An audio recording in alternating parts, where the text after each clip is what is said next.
Trigger warning: the following video contains sensitive material, including references to domestic violence. It may not be suitable for all viewers. Discretion is advised. Candice, thank you so much for coming again. Thank you for having me back again. It's always a pleasure. It's very nice to have these conversations with you. And I know in our last episode we talked about some topics, really important topics, of course. And one of them was healthy relationships. Yes. And one of those things that we mentioned a little bit, it was how to be an ally. So one of the things that we're going to do while we talk about this amazing topic, really important topic, which is how to be an ally, we're going to try to paint this. I'm not a painter. We're not painters, professional painters, but we're going to do our best. This one is going to be donated to Aki. We're going to donate it to Aki for sure. I know that you've been doing this job for quite a bit. And do you mind telling us a little bit more, just a refresher of what you're doing and all that stuff? I work for Aki's Asian Women's Home, AWH, and we serve survivors of domestic violence and human trafficking. And though we provide our services, one of the things that we're trying to really focus in on right now, and like in my role, is the prevention piece. Okay. So outreach and education and having healthy relationship workshops to prevent violence from happening. And I mean, you've been doing a really great job.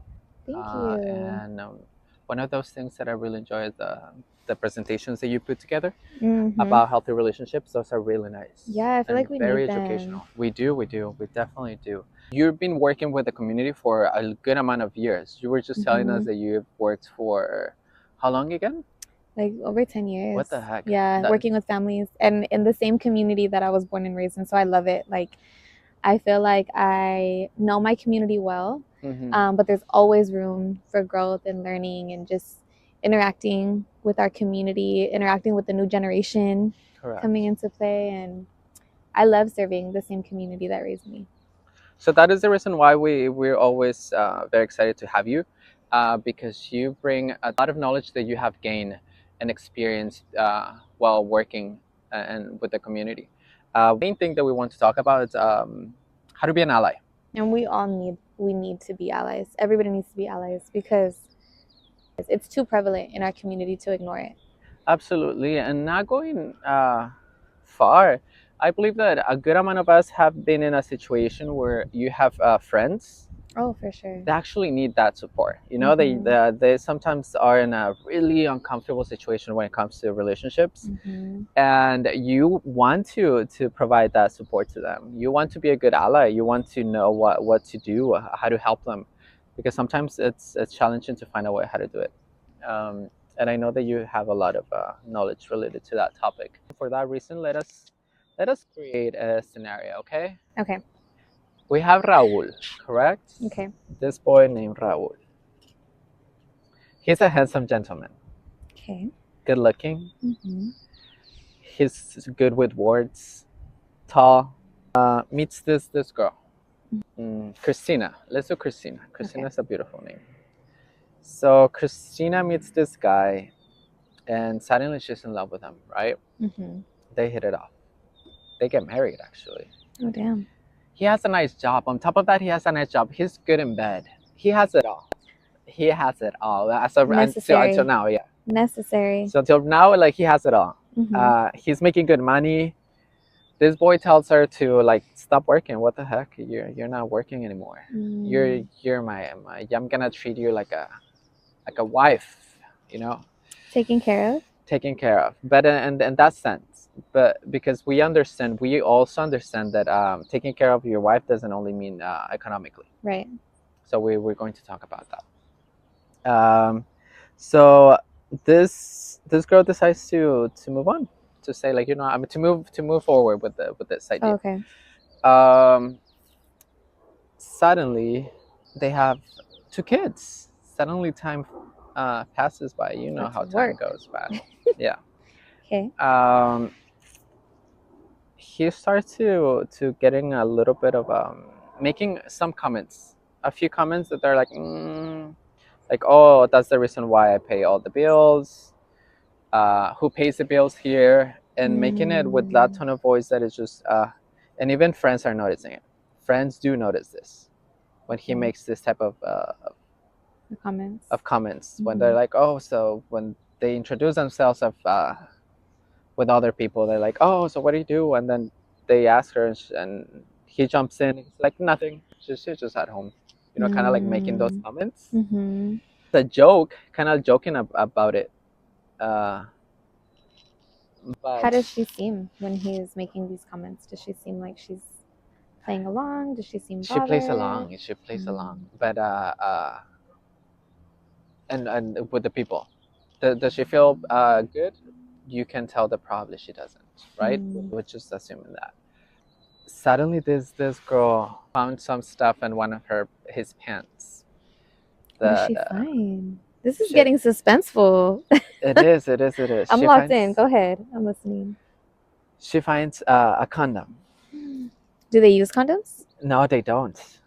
Wait, can we pretend like it was the hotel key card? Oh, that okay, that one. Okay. And let me tell you something real quick. When I say I'm not a relationship expert, this is what I mean. Yes, I know what the healthy and unhealthy signs are, right?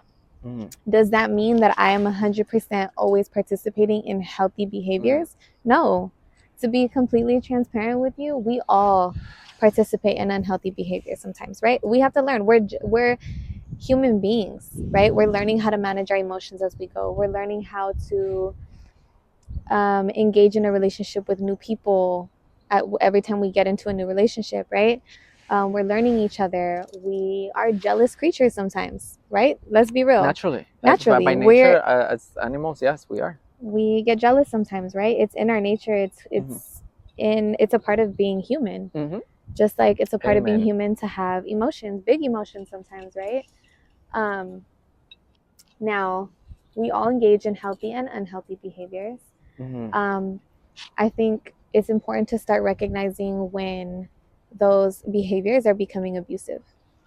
And so really quick, just to throw in a definition there so we stay with this fresh in our minds, is that domestic violence, or better known as intimate partner violence, is one person's goal is to gain power and control over the victim, right? So one partner is holding all of the power and control over another.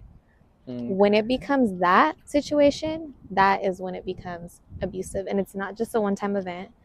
Oftentimes it is a cycle, an ongoing cycle. Really good information right there. So as a human being with emotions and natural, habits to feel jealous sometimes, because I love my partner, right? I'm attracted to my partner. I know my partner's fine, right? So then of course, I know other people are looking at my partner and also maybe thinking they're fine. And healthy jealousy is really enjoyable. Oh yeah, you should. Great. You should be attracted to your partner and know that others may be too, right? And so with that, naturally does come jealousy. So I'm listening to your story, but also know that my mind is jumping to 1,000 places all at once, because my intuition would be going off. All the red flags would be waving. My stomach would be turning. You know that ugly feeling you get when you just know something's wrong? That's where I'm at listening to this story. But that continue. It's wild then. Okay, so this girl has that tuition, like those feelings. But she really likes this person. Especially like the kids, it's it gets to a point when they have kids. When you do it more for the kids, then like you kind of swallow your emotions and you start thinking first for your kids. The me first, or the family first. Yes, and that's something that's a barrier to leaving a relationship. Absolutely. It's wondering what comes first, family versus self, right? Or sometimes like culture versus self. Tradition versus self. A lot of things play into why people struggle to leave. So going with this scenario, a little bit of jealousy can be healthy. Yeah, healthy. We're saying we agree that healthy jealousy is enjoyable, it's nice, it's sexy. You have to let your partner knows that you find them attractive, and the other people are actually looking at them, and you're like, damn, that's mine. Yeah. And they're like, hey, let me just like tell him a little bit, for that person to feel good. Yeah, Because because you it want to does make them feel feel good. It feels good to absolutely. know your partner wants you and doesn't Exactly. want to lose you. And that he's noticed that other people actually notice that, Mm-hmm. and it's healthy. That is healthy as well. Mm-hmm. So this person starts become a little bit more aggressive towards her. Okay. So this guy, right? Suddenly she finds herself in a situation where she wants to leave. Mm. It's a little bit challenging because she doesn't have a job. She feels that she doesn't have the support of the what is it, of the community, and she feels afraid to talk about this with her friends. But even they've started noticing, right? Absolutely, they start noticing. Suddenly she finds herself in a situation where she feels comfortable talking about this with one of her friends, Mm-hmm. and now her friend doesn't know what to do. What can this friend do? What are the things that we can notice as friend and be like, oh, okay, so this is happening. This is what I noticed. This is how I can help them. Well, what can we do if we find ourselves in that situation? Well, there could have been. I know that everybody has different boundaries and different comfort levels, and of course, safety is number one when trying to intervene, right? Mm-hmm. The friends could have stepped in several times if they felt comfortable and safe enough to do so, to intervene and to start denormalizing Rodrigo's behavior. So they could have stepped in a few times to acknowledge Rodrigo's behavior. Because I think the more that we don't say anything, we're normalizing that type of behavior and that type of abuse, and we're saying it's okay for Christina to be treated that way. Mm-hmm. We're all okay with it in a sense, right? Even when we're not okay with it, simply saying, hey, I'm uncomfortable with this, or I'm worried about you, Christina. You know, I see the way that because before the physical abuse, there was definitely emotional, financial in the beginning, and even emotional and verbal abuse, right? Because the comments about her appearance, the belittling to say she doesn't do anything when she's clearly at home working a full job of being a mom and a housewife. And then controlling the finances. So there's more than just physical abuse happening here. There's financial abuse, emotional abuse, maybe psychological abuse to make her believe that she's not worthy of getting a job or doing more than just her household role. So I think there's always opportunities for us as friends to say, like, this doesn't seem healthy to me. And to ask questions. Are you okay with this? Because again, everybody has different boundaries, right? And comfort levels of what they choose to accept or acknowledge. Not only asking if they're okay, to kind of give them the comfort of saying, if you're not okay, or if you ever find yourself in a situation like this, feel comfortable to come to me. Yeah. Even if you're okay with all this, I'm just overseeing things, or I'm probably over exaggerating. If you ever find yourself in that situation, feel free to come. Allow the space for people to feel comfortable enough to talk to you, whether you agree or have the same boundaries or not. Correct. Exactly. Okay, so if I'm wrong, if I'm your friend and what I'm calling out is no big deal to you, correct me. Correct. Teach me. Correct. Teach me the way that you love your partner. Show me how you two interact with each other and why you feel like that's okay. You know, help me understand how you're feeling. Communication is important for all relationships, not just intimate ones. Friendships, family. Absolutely. Very, very true. All right. Financial abuse. Do you mind telling us a little bit more about what does that mean? Yeah, so again, intimate partner violence is when one partner holds power and control over the other partner, right? And that's when we would have the abuser or the person who's harming and the victim or the survivor, however they choose to identify.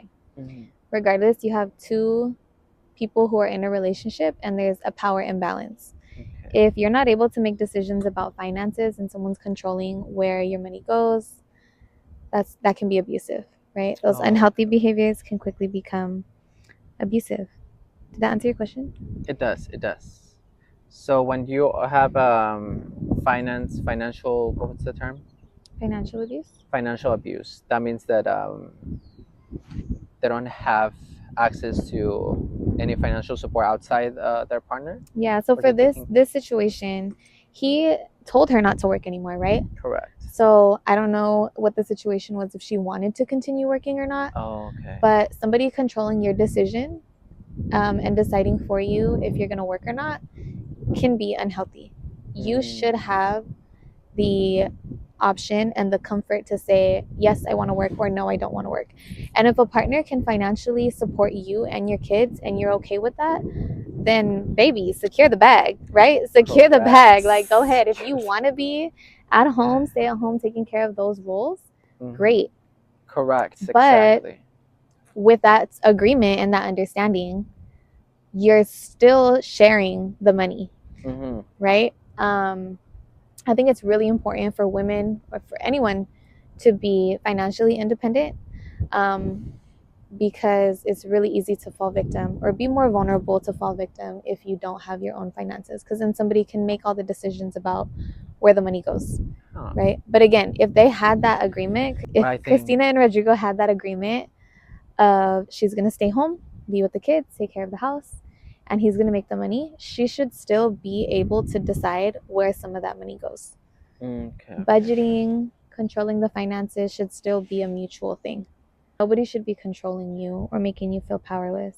Even if I'm not working and my husband is, securing the bag, paying all the bills, and there's some leftover money after the bills are paid, we should both be deciding where that money is going and what trips we're taking, where, right? There should always be a level of communication. All right. That's All healthy. right. Another abuse that we see in this scenario, what is the other one? The emotional abuse. The emotional abuse. So, I mean, I can't speak for her and saying how she feels, but I can imagine somebody saying that you're worthless or you don't do anything all day could be very belittling, which is an unhealthy behavior, right? And it can quickly become abusive. Not seeing your worth is unhealthy in a relationship. Again, you should feel special. You should feel like your partner admires you, respects you, And notice the job that you're doing.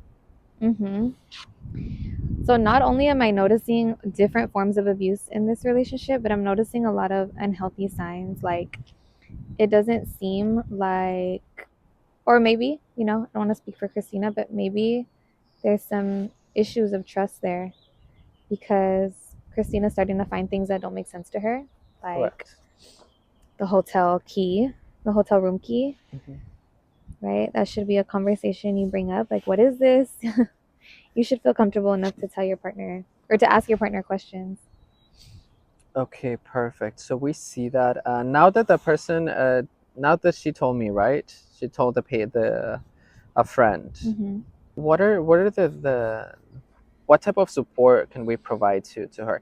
And let's add a little bit more to this story, okay? Okay. So a friend of his has noticed this too. A friend of Rodrigo. A friend of Rodrigo has noticed this. How can I provide support to my friend, which I know that he's the one who's doing this type of behavior? How can I be a good ally for this person? Because have this. Let's talk about this a little bit. We know that even if Christina leaves, right? This boy is handsome. This boy is attractive. Has a good amount on his side. He's going to he's not going to be single for a long period of time.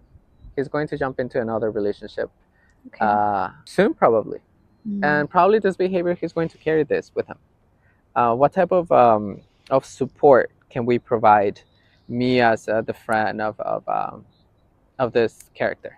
Yeah, I think either side, being friends of the person who's harming or the victim or both, is a hard place to be in. It's difficult to see people you care about treat each other in unhealthy ways.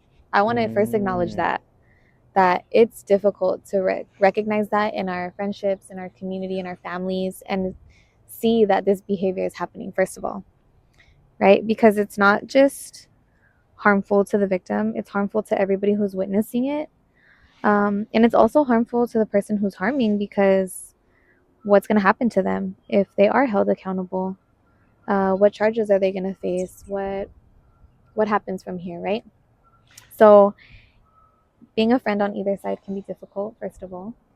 Second of all, I think as the friend of the person who's harming, it is so important for us to acknowledge behavior like that, to call it out, to hold people accountable.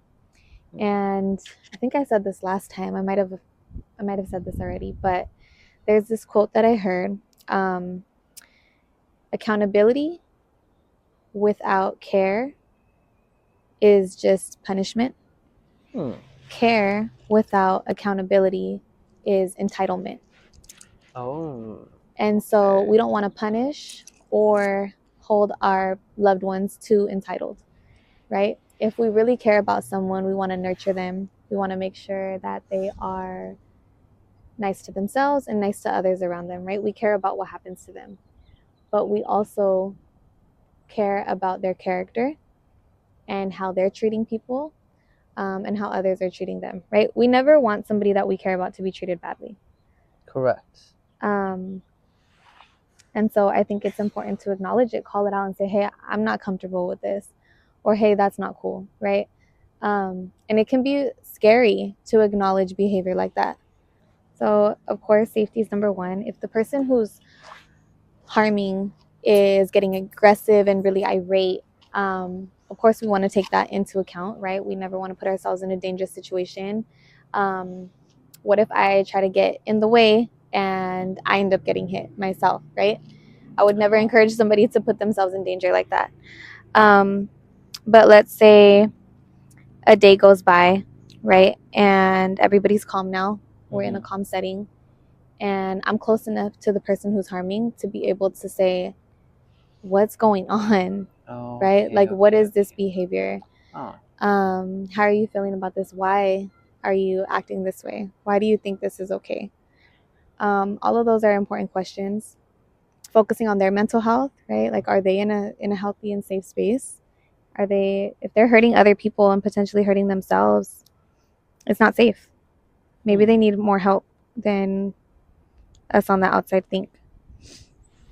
And it's okay to ask for help. It's okay to say, I'm having a difficult time managing my emotions right now, or I'm having these big feelings and I don't know how to deal with them. Again, we're human beings. We have big emotions sometimes, and it can be really hard to manage them. So I think safety, number one, physical safety, emotional safety, figuring out how we're feeling about the situation, right? I think also thinking about long term, like, how can this affect, because kids are involved. Whenever kids are involved, it's a really risky situation. And again, as long as you feel safe and comfortable to do so, I say step in, because did you know that the district attorney's office reviews on average 7,000 family violence cases a year?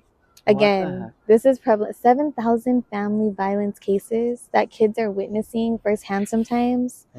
Like, imagine how traumatic that is for a kid to see your parent, your loved one, your caregiver, who's supposed to protect you, feel unprotected, unsafe. Correct. That's scary to experience. And I don't know if you know, but IPV is intimate partner violence. Okay.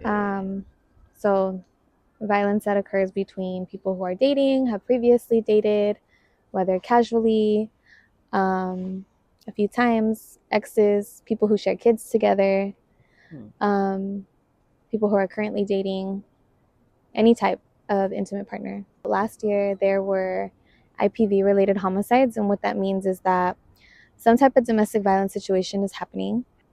Last year, there were two little ones who died. They're both 3 years old. And both cases were similar in the sense that the parents of the children were in an abusive relationship.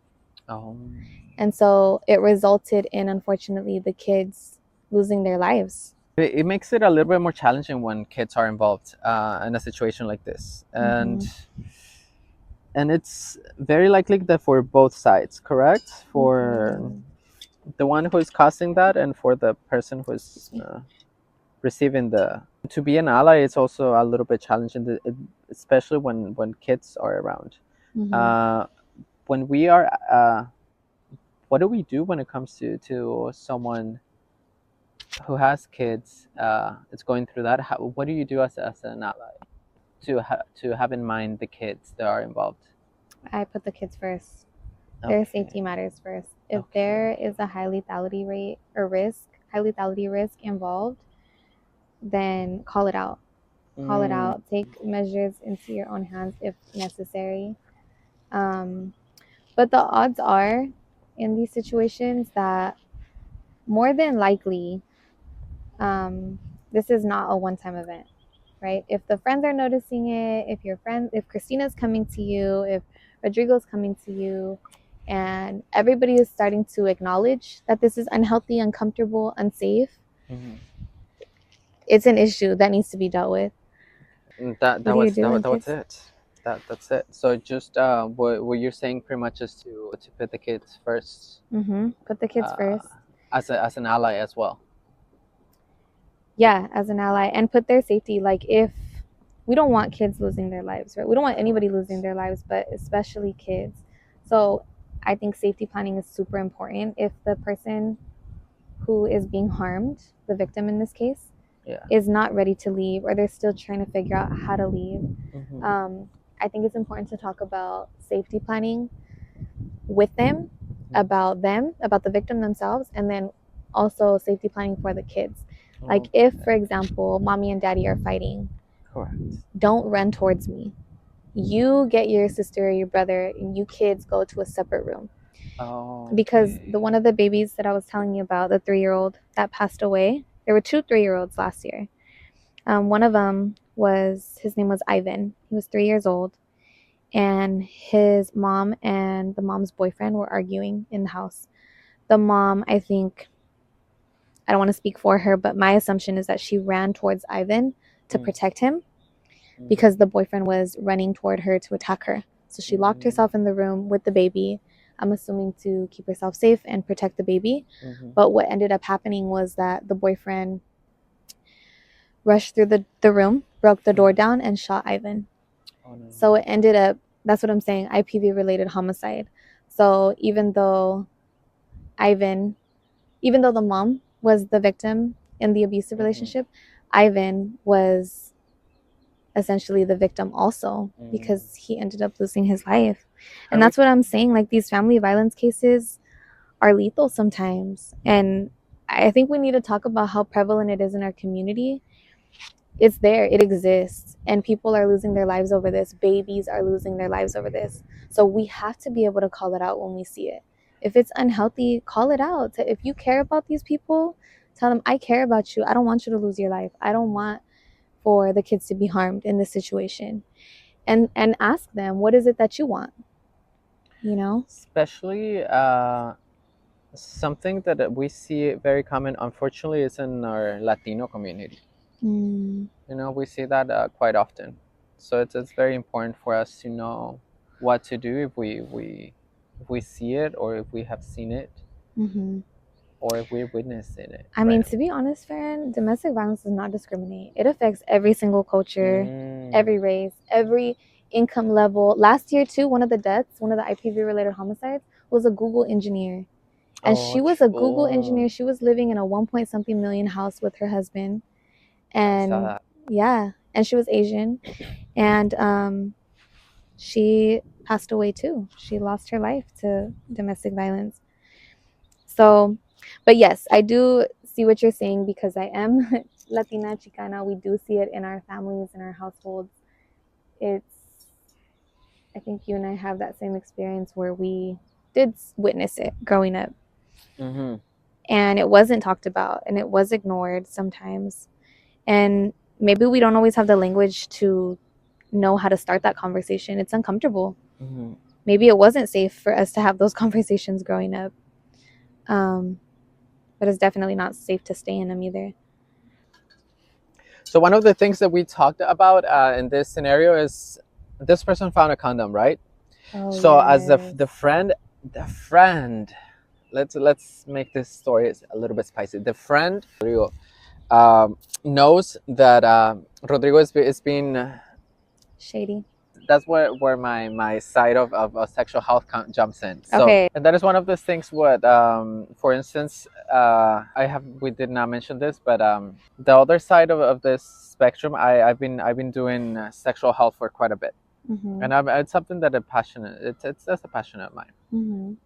So when it comes to situations like this, for instance, when it comes to preventing an STI or something, we are there to not judge. So for instance, when if a friend of mine comes to me and tells me that they're cheating, for me thinking about the most of the preventive side of STIs and HIV, the I'm going to avoid creating certain what is it, judgment against this person. Okay, cut that out then. Cut that No, out. no, When no, I said no, that, it's no, okay. cut that out because I'm No, because But listen, good. listen. It's good. If this is my friend, who I am professionally Correct, and who I am personally are two different people sometimes, Absolutely. right? Yeah. Because professionally, I have to be unbiased.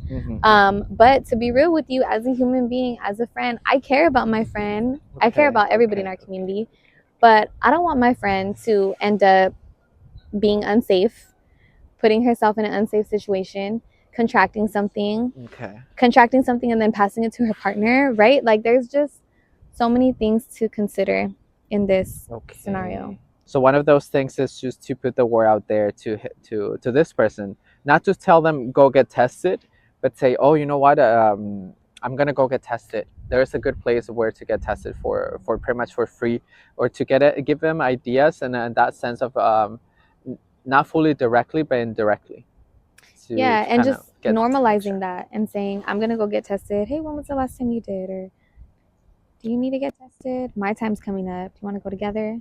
Correct, and that is a really nice way to do it with partners as well. And yes, of course, we do understand that sometimes getting tested when you're in a relationship, and that is something that it could connect to domestic violence. Fully there. If I'm telling my significant other that I'm going to go and get tested, my significant other is like, why are you getting tested? Are you having sex with somebody else? Is it like what? Was it just me that you had sex with, or was it somebody else? Or why do you want to get tested? Yeah, And that's healthy too, though. That's healthy too to have that conversation and to ask, to have that transparent communication, and to build trust with each other. To say, let's both get tested. I want you to be able to trust me.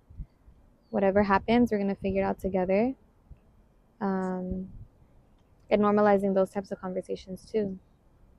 Definitely. So like another way that I think we don't always acknowledge that it's unhealthy when it comes to sex is you both should have a choice in how you want to have sex, right? You should both be able to feel comfortable to speak up and say, hey, I really want to try this, or this is a turn on for me, or actually, I know that you really want to do that, but I'm uncomfortable with that. Or how do you feel about us trying this, right? It should be an open conversation. And that can be a sexy thing too, to have those conversations and to feel excited about wanting to explore your sexuality with each other. That's fun. That is very true. But when it becomes unhealthy is, let's say, for example, my partner doesn't want to use condoms. And I'm like, wait, I'm not on birth control, or wait, we haven't gotten tested yet. Let's wait. Right? If they're like, no, I don't want to wear a condom anymore, and not listening to how I'm feeling about the situation, that's unhealthy. That's abusive, or it can become abusive, right? Correct. That is very true, and you touch a really good point,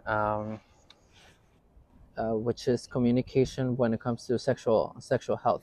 Which is, if I don't feel comfortable having a threesome or like an orgy, and my partner wants to do it, and I don't feel fully comfortable, to take a step back and say, like, I don't feel comfortable doing this, not right now. And that is something that we see in a good amount of times in our LGBTQ community, that we are more open to sex. And when it comes to for the how to say the saying says that with great power comes great responsibility. We're more open to sex. So that can also lead it to for us to contract HIV or STIs more often.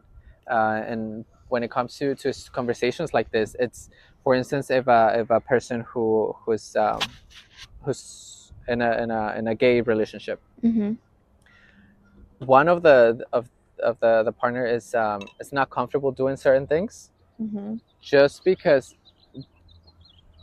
just to fit in, or to say, like, you know what, this is very common in the LGBTQ community, I need to say yes. So that is one of those things that, okay, so I don't feel comfortable, I don't need to do it, regardless what your sex is, or your sexual orientation is. It's good to be aware that you can say no to certain things that you want. Absolutely. So being a good ally is important. It's important regardless if the person who did it's causing it, or the person who is receiving this violence. Mm-hmm. And the victim or the abuser. The victim or the abuser. Regardless if you're the victim of the abuser, if you're friends of the victim and the abuser, or the abuser, to be a good ally and to understand the situation, to be there for them. We want to know if we find ourselves in that situation, where to go or what to do. Yeah, so Aki is a great resource. We have the AWH program that serves people 18 years and up. 18 years and up, and their children, if they have any. And did you know that we're one of 5 organizations that serve survivors of domestic violence? Oh, really? Yeah. Here in the county? So Santa Clara County has 5 different organizations that serve survivors of domestic violence and have similar services like us. Mm-hmm. So we're all part of the Domestic Violence Coalition. Okay. So it's good to know that too as a resource, because if we're at capacity, for example, then there's 4 other organizations that you can try to go to for help. And they all specialize in different things. Like Asian Women's Home, we're known for serving anyone, right, who's a survivor, but we do have staff that speaks English, Asian languages, and Spanish. Okay. So a lot of our clientele is Spanish speaking and Asian language speaking. So calling the hotlines, and your program is very very robust. It's well organized. Yeah, we have a pretty cool program. So we serve survivors all throughout the county, and we provide legal services, shelter, housing, empowerment services. Like I said, we're starting our workshops up again, and now we're presenting them to youth. So, you know, the preventative stuff that I wish I would have learned in high school, because Lord knows I needed it. I was not in healthy relationships for a while.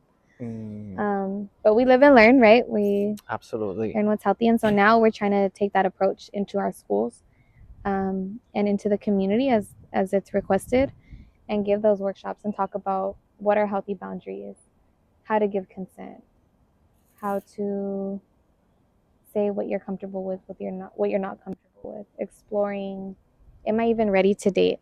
And if I am ready to date, do I know how to talk about how I'm feeling, what healthy signs are, what unhealthy signs are? If things don't work out, things go south, how can we break up? Because not all breakups have to be ugly, right? Absolutely not. Definitely not. They can be beautiful. Yeah, and people grow apart. It's okay. Exactly. We're exploring, we're dating, we're trying new things. Oh, so you're saying that if we can go to Aki to get legal services too? Legal services, yep. Every Thursday we have a family justice center at, you know where San Jose State is? San Jose State, and yes. The big Dr. Martin Luther King Library. Yeah, we're located there on Thursdays, and we support with legal services.